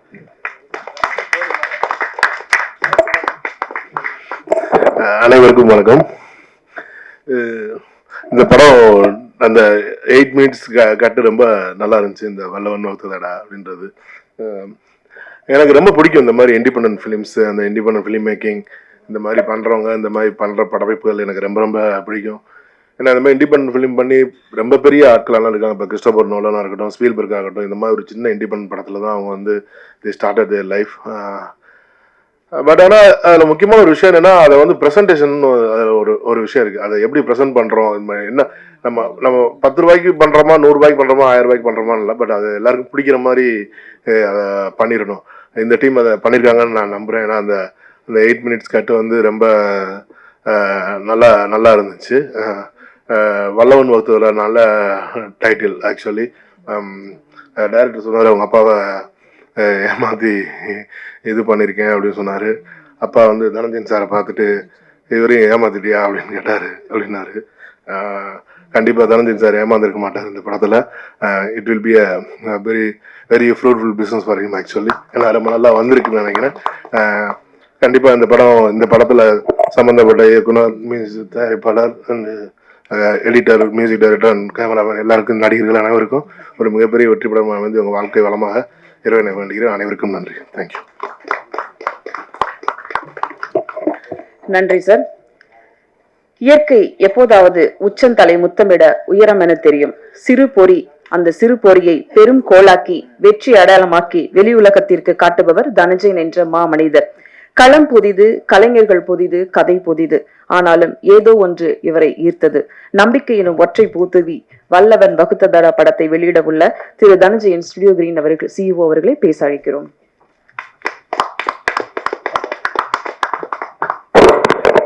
நன்றி கவிதா மேடம். அண்ட் அனைவருக்கும், இங்கு வந்திருக்க ஊடக நண்பர்கள் அனைவருக்கும் என்னுடைய இனிய மதிய வணக்கம். மதிய நேரத்துல பிரஸ் மீட்டுக்கு கால் பண்றது ரொம்ப கஷ்டம். ஏன்னா எல்லாருக்குமே சாப்பாடு டைம், அது பிறகு ஒரு டிஸ்டர்பான டைம்ல, பட் ஸ்டில் எல்லா ஊடக நண்பர்களும் இங்க வந்திருக்கீங்க. உங்க எல்லோருக்கும் என்னுடைய மனமார்ந்த நன்றிகள். வல்லவன் வகுத்ததடா, நாங்க வந்து நிறைய சிறு பட்ஜெட் படங்களை நம்மளால முடிஞ்ச அளவு சப்போர்ட் பண்ணணும்னு சொல்லிட்டு நான் ஒரு 2-3 இயர்ஸா என்னால முடிஞ்ச பல சப்போர்ட்களை பண்ணிட்டு இருக்கேன். அதுல முக்கியமா என்னன்னா, டிஜிட்டல்ல படங்களை கொண்டு போகணும். ஏன்னா இன்னைக்கு வந்து அமேசான் பிரைம், ஆஹா அப்படின்னு பல நிறுவனங்கள் வந்து சிறு பட்ஜெட் படங்களை நல்லா இருந்ததுன்னா சப்போர்ட் பண்ணி அவங்கள ரெவன்யூ ஷேர் இல்லைன்னா ஹைபிரிட் அப்படின்னு சொல்லுவாங்க, ஒரு MG மினிமம் கேரண்டி அமௌண்ட் கொடுத்துட்டு அது பிறகு வந்து ரெவன்யூ ஷேர்ன்ற மாதிரிலாம் நிறைய திட்டங்கள் மூலமா சிறு பட்ஜெட் படங்களை சப்போர்ட் பண்றாங்க. ஆனா அவங்களுக்கு ஷார்ட் லிஸ்ட் பண்றதுக்கு நம்ம ஒரு டீம் இருந்தால் தான் பண்ண முடியும்னு சொல்லிட்டு ஒரு 2 இயர்ஸ் முன்னாடி நான் ஆரம்பிச்சேன். அதுல இருந்து நிறைய பாத்தீங்கன்னா, இறுதி பக்கம், கயமை கடக்க எல்லாமே சிறு சிறு பட்ஜெட் படங்கள். எறும்பு அப்படின்ற படம் மிக பிரமாதமா பண்ணுச்சு, OTTல ரிலீஸ் பண்ணி. அது பிறகு இப்ப சமீபத்துல பாத்தீங்கன்னா, நீங்க அமேசான் பிரைம் போனீங்கன்னா 3 படம் டாப்ல இருக்கும். அது எல்லாமே நாங்க ரிலீஸ் பண்ண படம். மறக்குமா நெஞ்சம், மதிமாறன், எனக்கு எண்டே கிடையாது அப்படின்னு சொல்லிட்டு நிறைய அந்த மாதிரி ஒரு 10 படங்கள் என்னால் வந்து சிறு பட்ஜெட் படங்களை கொண்டு போயிட்டு டிஜிட்டலில் ரிலீஸ் பண்ண முடிஞ்சது. அப்போ நான் வந்து நிறைய பேர் சொல்லிட்டே இருந்தேன், எனக்கு ஏதாவது நல்ல படம் நீங்கள் பார்த்தீங்கன்னா, நான் பார்த்துட்டே இருக்கேன், டெய்லி ஒரு படம் பார்ப்பேன், எனக்கு வந்துட்டே இருக்கு. எனக்கு ரிவ்யூ லிங்க் அனுப்புவாங்க, இல்லைனா திரையரங்கில் போட்டு காமிப்பாங்க. நான் எல்லா படங்களையும் ஒவ்வொரு நாளும் ஒவ்வொரு படம் பார்த்துட்டு தான் இருக்கேன். ஓரளவு தகுதினா அந்த படங்களை சப்போர்ட் பண்ணணும்னு நான் நினைக்கிறேன். அதாவது மிக பிரமாதமாக தான் எல்லா படம் இருக்குன்னு சொல்ல முடியாது. ஓரளவு தகுதியான படம், OTTலையாவது அந்த படம் பார்க்கக்கூடிய படம் தான் ஒரு 2 மணி நேரம் ஆடியன்ஸை கட்டி ஈர்த்து அவங்களுக்கு வந்து ஒரு புது அனுபவத்தை கொடுக்கும் அப்படின்னா அந்த படத்தை நான் சப்போர்ட் பண்ண விரும்பி தான் நிறைய படங்களை பார்த்து ஷார்ட் லிஸ்ட் பண்ணி அவங்களுக்கு பிச் பண்ணிட்டு இருக்கேன் பிளாட்ஃபார்முக்கெல்லாம். அப்படி நான் தேடிட்டு இருக்கும்போது ஒரு 2 மாதம் முன்னாடி திடீர்னு எனக்கு கேபிள் சங்கர் சொன்னார், சார் ஒரு நொடின்னு ஒரு படம் நான் பார்த்தேன் சார், ரொம்ப சூப்பராக இருக்கு நம்ம பார்க்கலாமா அப்படின்னாரு. நான் சொன்னேன், படம் பார்க்க தான் ஏன் உட்காந்துருக்கேன், நான் வந்து எனக்கு லட்டு சாப்பிட்ற மாதிரி, படம் பார்க்கறது எனக்கு வந்து ரொம்ப பிடிச்ச விஷயம். அப்பார்ட் ஃப்ரம் என்னுடைய வேலைகள்லாம் நிறைய இருக்கும். ஸ்டுடியோ கிரீனில் பெரிய பெரிய பட்ஜெட் படங்கள்லாம் வெளியாக போகுது, அதனுடைய ப்ரொமோஷனில் கான்சன்ட்ரேட் பண்ணணும், ரிலீஸ்க்கு ஒர்க் பண்ணணும். அதெல்லாம் மீறி எனக்கு ரொம்ப பிடிச்ச விஷயம் வந்து திரைப்படங்கள் பார்க்கறது. நான் வந்து அடுத்த பிறகு நின்றா ஊடக நண்பர்களாக தான் இருக்கணும்னு ஆசைப்படுறேன், ஊடகத்தில் தான் இருக்கணும், டெய்லி 3 படம் பார்க்கணும்னு ஆசைப்படுறேன் உங்களை மாதிரி. அந்த வாய்ப்பு கிடைச்சது, அது ரொம்ப சந்தோஷப்படுவேன், உண்மையிலே சொல்கிறேன். ஏன்னா எனக்கு படம் பார்க்கறது ரொம்ப பிடிக்கும், அந்த படங்களை பற்றி எழுதுறதும் படங்களை சப்போர்ட் பண்ணுறதும் ரொம்ப பிடிக்கும். ஸோ அப்படி நான் நிறைய டைம் ப்ரொடியூசர்கிட்ட சொல்லுவேன், யோ ப்ரெஷ் ஷோவில் வந்துட்டுமா நான் பார்ட்டிசிபேட் பண்ணுறேன்னு. சார் கோச்சிப்பாங்க சார், மீடியாலாம் நீங்கள் வந்து உட்காந்துருந்தீங்கன்னா அப்படின்வாங்க. எனக்கு அவ்வளோ ஆர்வம் எனக்கு படம் பார்க்கணுன்னா. ஸோ அதனால டெய்லி சரி ஓகே, இப்போ விமியலுக்கு வந்த பிறகு அந்த பிரச்சனை இல்லை. ப்ரெஷ் ஷோவில் இல்லைனாலும் உடனே ப்ரொடியூசர் சொல்லுவார், சார் விவிஎலுக்கு அமைச்சர் நீங்கள் அதே டைம் நீங்களும் பார்த்துருங்க, கோச்சிக்காதீங்கன்னு. ஸோ அப்படி நான் டெய்லி படங்கள் பார்த்துட்டு வரும்போது சில படங்கள் நம்ம வந்து இதை நம்ம சப்போர்ட் பண்ணணும் அப்படின்னு வரும். அப்போதான் ஒரு நொடின்ற படத்தை வந்து கேபிள் சங்கர் சொல்லி இன்னைக்கு அந்த படம் ஏப்ரல் மாதம் வெளியாக போகுது. ரொம்ப ஒரு உண்மையிலேயே ஒரு சிறப்பான படமாக இருக்கும், நீங்கள் பார்த்து ஆச்சரியப்பட போறீங்க. அடுத்ததான் நாங்கள் நிறைய படம் பார்த்துட்டே இருந்தோம். அவர் பார்ப்பாரு, சொல்லுவார் இது மாதிரி சார் அந்த மாதிரி, ஆனால் ஓகே சார் ஒன்றும் ஒர்க் அவுட்ல ஆகலை சார் அப்படின்னு. திடீர்னு ஒரு நாள் கால் பண்ணி சொன்னார், சார் வல்லவன் வகுத்துதரா அப்படின்னு ஒரு படம் பார்த்தேன், ரொம்ப புதுசாக இருந்தது, கான்செப்டே புதுசாக இருந்தது, உங்களுக்கு டைம் இருக்குமானார். ஐயோ டைம் எல்லாம் இல்லைப்பா, அனுப்புப்பா, பார்த்துருவோம்ப்பா, இன்னைக்கு ஒரு நாள் பார்த்துருவோம் அப்படின்னு சொல்லிட்டு நான் கேட்டேன். நானும் என் மனைவி தான் பார்ப்போம், டெய்லி சாப்பாடு முடிச்ச உடனே உட்காந்துருவோம், ஒரு 2.5 மணி நேரம் உட்காந்து அந்த படம் பார்த்துட்டு எங்களுக்குள்ள ஒரு ரிவ்யூ நடக்கும், இது அடுத்த கட்டம் நம்ம சப்போர்ட் பண்ணலாமா இல்லையா அப்படின்னு. எனக்கு என்னோட மனைவின்றதோட என்னோட பார்ட்னர் அவங்க சொல்லுவாங்க, இல்லை இல்லை இந்த படத்தை சப்போர்ட் பண்ணலாம் அப்படின்னு. ஸோ அவங்க படம் பார்த்து நானும் 2 பேரும் பார்த்த உடனே எங்களுக்கு ரொம்ப பிடிச்சிருந்தது. காரணம் என்னன்னா, ஒரு இண்டிபெண்டன்ட் படம். விநாயக் துரை அப்படின்ற பேர், அவர் பேர் கார்த்திக், ஆனால் விநாயக் துரைன்னு இந்த படத்துக்காக டைட்டில் அப்படி வச்சிருக்காரு. கார்த்திக்னுடைய அந்த முயற்சி ரொம்ப அருமையா இருந்தது. ஒரு புதுமையான கான்செப்ட், இண்டிபெண்டன்ட் படம்னா ரொம்ப லோ பட்ஜெட் அப்படின்னு எடுக்காம அது அழகா குவாலிட்டியான படமாகவும், எல்லாமே மியூசிக்ல இருந்து சினிமாட்டோகிராஃபில இருந்து எடிட்டிங்ல இருந்து பெர்ஃபார்மன்ஸ்ல இருந்து எல்லாமே நல்ல நடிகர்கள். அதுவும் பர்டிகுலரா ராஜேஷ், உங்க நடிப்பு ரொம்ப பிரமாதம். ஒரு ட்ரெயினர் அப்படின்றது எனக்கு தெரியுது. ராஜேஷ் பிரமாதமா கலக்கியிருப்பார். அவருக்கு ஒரு ஹைனானுடைய வாய்ஸை போட்டு அவர் சிரிக்கும் போதே நான் ஃபர்ஸ்ட் புரியவே இல்லை, எதுக்கு இப்படி அப்படின்னு சொல்றாருன்னு.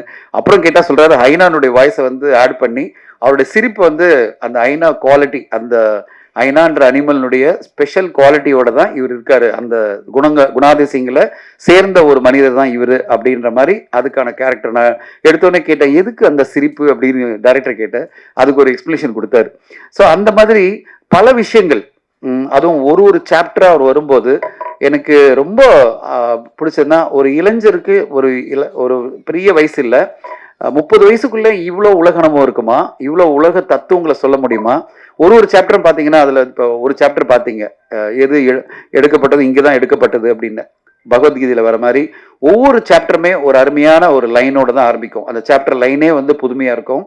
நம்ம ஏற்கனவே பல பிலாசபிக்கலாக கேள்விப்பட்ட விஷயங்களை ஒரு சாப்டர்லையும் கொண்டு வந்து எல்லாரையுமே பர்ஃபார்மன்ஸ் வைஸ் பிரமாதமாக கொண்டு வந்து சிறப்பாக ஒரு படம் பண்ணியிருக்காரு கார்த்திக் என்கிற விநாயக் துரை. அவர் அப்பாவை ஏமாத்தி பண்ணாரு அப்படின்னு எனக்கு சொன்னார் என்கிட்ட. நான் சொன்னேன், அப்பாவை ஏமாத்தி அப்பாவை கன்வின்ஸ் பண்ணி நிறைய பேர் பண்ணியிருக்காங்க, நம்ம எல்லாம் பார்த்துருக்கோம்.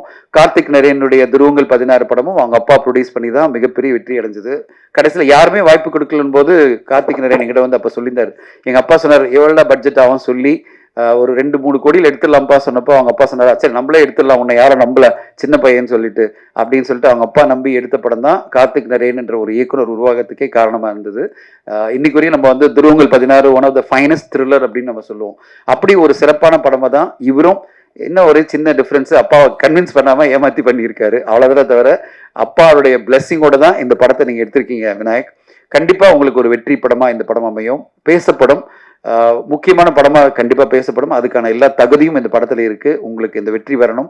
இந்த படத்தில் நடித்த எல்லாருமே ரொம்ப அருமையாக நடிச்சிருக்காங்க. எனக்கு தமிழ் பேசி அருமையாக நடிச்சிருக்க இந்த சுவாதிக்கு வாழ்த்துக்கள். இந்த மாதிரி நம்ம தமிழ் சினிமாவில் நடிக்கிற நடிகர்கள் வந்து தமிழில் பேச மாட்டேன்றாங்க சொல்லும்போது, தமிழ் நல்லா பேசக்கூடிய நடிகைகளுக்கு நிறைய வாய்ப்புகள் வரணும். ரொம்ப சிறப்பான எமோஷனலான ஒரு நடிப்பை இந்த படத்தில் நீங்கள் பார்க்கலாம். அவங்களோட நடிப்பு அவ்வளோ அருமையாக இருக்கும். அதே மாதிரி ஜோதி சாரனுடைய நடிப்பு ரொம்ப நல்லா இருந்தது. ரொம்ப எமோஷனலான ஒரு நடிப்பு கொடுத்துருப்பாரு. இப்படி எல்லாருமே இந்த படத்தில் பணியாற்ற எல்லாருமே ரொம்ப சிறப்பாக அவங்களுடைய பணியை பண்ணியிருக்காங்க. நான் அந்த படத்தை பார்த்தோன்னே சொன்னேன், என்ன ரிலீஸ் டேட் போட்டியா, என்னப்பா பண்ணுற அப்படின்னு. 5ஆம் தேதி ரிலீஸ் அப்படின்னு. நான் பார்க்கும்போதே ஆல்மோஸ்ட் ஒரு வாரம் முன்னாடி தான் பார்த்தேன்.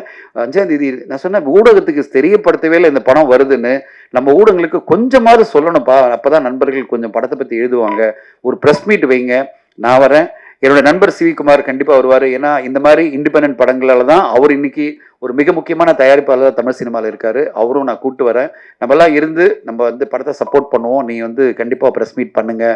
இதை வந்து ஒரு காஸ்ட்டை பார்க்காதீங்க, ஒரு இன்வெஸ்ட்மெண்ட்டாக பாருங்க. ஏன்னா ஊடகங்களுக்கு ஒரு படம் வர்றது ரிலீஸ்க்கு முன்னாடி தெரியணும். நீங்க ரிலீஸ்க்கு அப்புறம் தெரிஞ்சு ஒன்றும் பிரயோஜனம் இல்லை. ஏன்னா அதுக்குள்ளே அவருடைய ஃபேட்டே டிசைட் ஆகிடும் அப்படின்னு சொன்ன பிறகு விநாயக் சொன்னார் கண்டிப்பாக பண்ணிடலாம் சார் அப்படின்னாரு. அப்புறம் பிஆர்ஓ கிட்ட சொல்லி ஸ்லாட்டு பிடிக்கிறதுக்குள்ள ஒரு பெரிய போராட்டம் அவங்களுக்கு. ஏன்னா அத்தனை திரைப்படங்கள் வருது, வார வாரம் 6லேருந்து 8 படங்கள் வர ஒரு தமிழ் சினிமாவில் தனக்குன்னு ஒரு தனித்துவம் எடுக்கிறது ரொம்ப கஷ்டம். ஆனா அந்த தனித்துவத்தை இந்த படம் அந்த டைட்டில் எப்படி ஒரு முக்கியத்துவம் இருக்கோ, வல்லவன் வகுத்ததுடா கர்ணன் படத்துல நம்ம கேட்ட பாடல், ஓகே, உள்ளத்தில் நல்ல உள்ளம் முறங்காது என்பது கர்ணன் அந்த பாட்டு ஞாபகம் இருக்குன்னு நினைக்கிறேன். ஸோ வல்லவன் அவர் சொன்னார் பார்த்தீங்களா, தனித்துவமான ஒரு படம். அண்ட் இந்த மாதிரி ஒரு தனித்துவமான படங்களுக்கு ஊடகங்கள் நீங்கள் எல்லோருமே கண்டிப்பாக சப்போர்ட் பண்ணுவீங்க நான் நம்புகிறேன். அடுத்த வாரம் இந்த படத்தினுடைய ப்ரெஸ் ஷோ இருக்குது. நீங்கள் பார்த்துட்டு ஒரு இண்டிபெண்ட் சினிமா, ஒரு புது தயாரிப்பாளர் இயக்குனர் சேர்ந்து அவங்கெல்லாம் எல்லார டீமுமே சம்பளமே கொடுக்காம, ஏன்னா அவங்க கொடுக்க முடியல, ஆனால் படைப்பில் எந்த காம்ப்ரமைஸும் பண்ணாமல் ஒரு குவாலிட்டியான படமாக கொடுத்துருக்காங்க. அதுக்கு என்னால் முடிஞ்ச சப்போர்ட் நான் பண்ணுறேன்னு சொல்லி தான் நான் கொடுத்துருக்கேன். நாட் ஜஸ்ட் பேனர், டிஜிட்டல் இது கொண்டு போகணும், சேட்டலைட்டை கொண்டு போகிறதுக்கான எல்லா முயற்சிகளும் நான் பண்ணிட்டு இருக்கேன். அதே அளவு உங்கள் சப்போர்ட்டும் இருந்ததுன்னா, ஊடகங்கள் சப்போர்ட் இல்லாமல் எந்த ஒரு ஓடிடி நிறுவனமோ சேட்டலைட் சேனலோ மதிக்கிறதே கிடையாது. ஊடகங்கள் என்ன ரிவ்யூ பண்றாங்க, ஊடகங்கள் வந்து எந்த அளவு ஒரு படத்தை சப்போர்ட் பண்றாங்கன்றதான் அவங்க பாக்குறாங்க. அவங்க கூகுள் பண்ணி ஃபர்ஸ்ட் பாக்குறதே வல்லவன் வகுத்ததை பத்தி என்ன ரைட் அப் இருக்கு, என்ன ரிவ்யூ இருக்கு, அது இருந்தாதான் அது கன்சிடரேஷன் லிஸ்ட்லேயே வரும். இந்த படத்தை வந்து நம்ம பண்ணலாம், ப்ரீமியர் பண்ணலாம் அப்படின்னு. ஸோ எதுக்காக இந்த விஷயத்தை இவ்வளோ டீட்டெயிலாக சொல்கிறேன்னா, உங்களோட இம்பார்ட்டன்ஸை பற்றி சொல்கிறதுக்காக தான் சொல்கிறேன். நீங்கள் ஒரு திரைப்படம் நல்லா இருக்குது அப்படின்னு நினச்சி அதை நல்ல முறையில் நீங்கள் சப்போர்ட் பண்ணீங்கன்னா அந்த தயாரிப்பாளர் காப்பாற்றப்படுவார். அந்த படத்துக்கு நடித்த எல்லோருக்குமே ஒரு அங்கீகாரம் கிடைக்கும். அதை விட முக்கியமாக அடுத்த கட்டமாக தமிழ் சினிமாவில் இந்த மாதிரி பல தயாரிப்பாளர்கள் வர முடியும். அதை சப்போர்ட் பண்ணுற எனக்கும் ஒரு மோட்டிவேஷனாக இருக்கும்னு உங்கள் எல்லோருக்கும் ஆனஸ்டாக ஓப்பனாக நான் சொல்கிறேன்.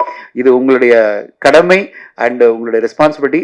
உங்கள் படம் பார்த்த பிறகு பிடிச்சிருந்தனா பெரிய லெவலில் நீங்கள் ரெஸ்பான்ஸ் கொடுத்தீங்கன்னா அது விநாயக்குக்கும் அவருடைய குழுவுக்கும் அதை சப்போர்ட் பண்ணுற எனக்கும் கொடுக்குற ஒரு ஆதரவாக இருக்கும். அந்த ஒரு ஆதரவு உங்களுக்கு கிடைக்கும் உங்ககிட்ட இருந்து படம் பார்த்த பிறகு நான் நம்புகிறேன். அந்த நம்பிக்கையில் தான் இந்த படத்தை நான் சப்போர்ட் பண்ணி கொண்டு வரேன். உங்கள் எல்லோருடைய ஆதரவோடு இந்த படம் அடுத்த வாரம் ரிலீஸ் ஆகுது. இந்த படம் சப்போர்ட் கொடுத்து நல்ல சக்ஸஸ் பண்ணணும் உங்கள் எல்லாரும் கேட்டுக்கிறேன்.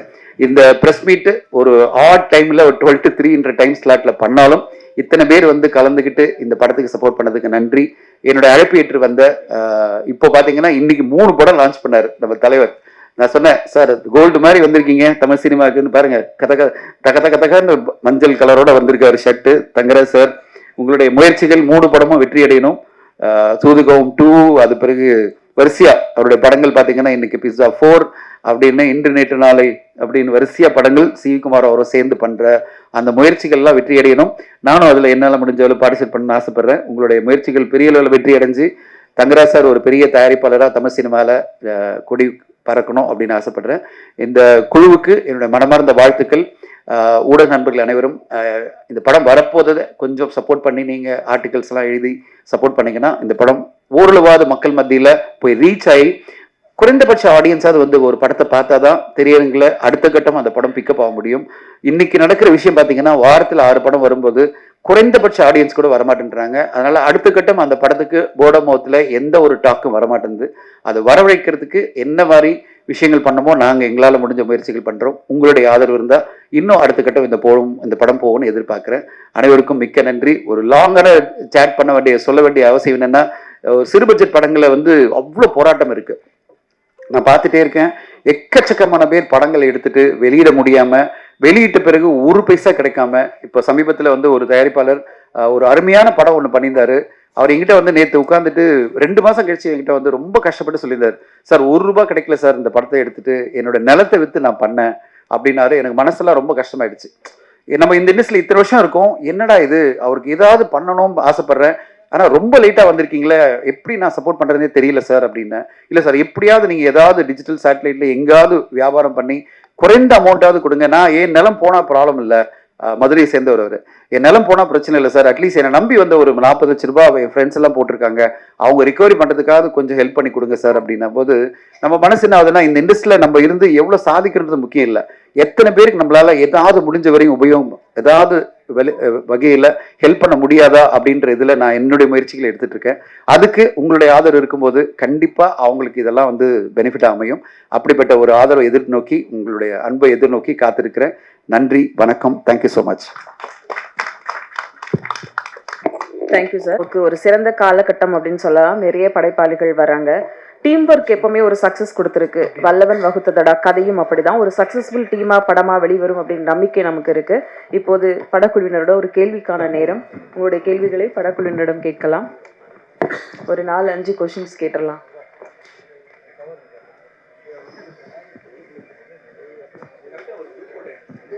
ஒரு குரூப் போட்டோ வல்லவன் வகுத்ததடா படக்குழுவினரோடு.